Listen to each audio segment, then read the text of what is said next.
The other aspect is the television and films and music. One of the interesting things about Islam is the tension that the ulama had with music. Nobody can make a blanket statement that it's mujma' alayh.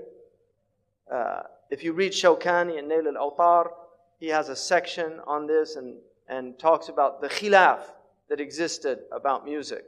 Imam al-Ghazali, Abdul Ghani al-Nablusi, and other great scholars have sections about sama', which is a sacred type of music that they thought was a good thing and permissible. But the ulama were very wary of music because they understood how powerful music is. And how seductive it is, and the effects that it has on the soul. This actually goes back to the ancient Greeks, who Plato in the Republic, Socrates is the voice that he uses, but Plato in the Republic actually outlaws certain types of music in the Republic because they were so harmful to the soul.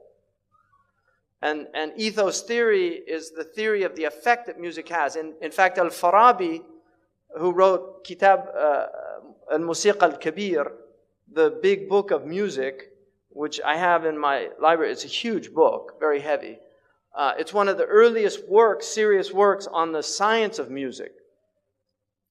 Al-Farabi was known for being able to make people laugh, cry, become sleepy, or become excited based on maqams that he would play on the oud.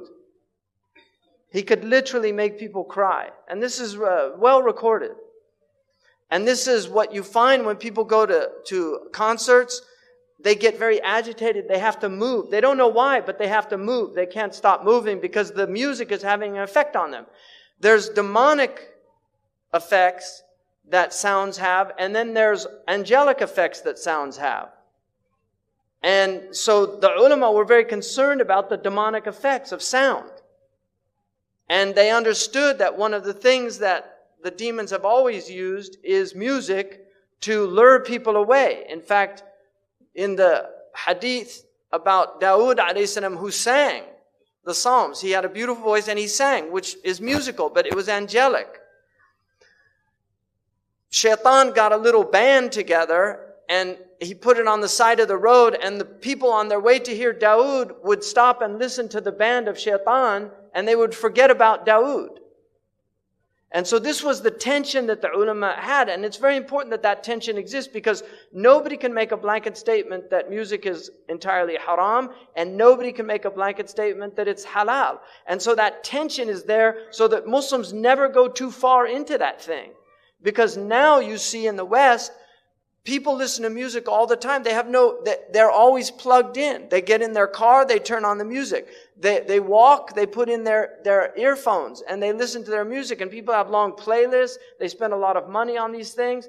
And so they're lost. They don't have free time to think anymore because their lives are filled with sound. So the demons have immense tools that they've never had before.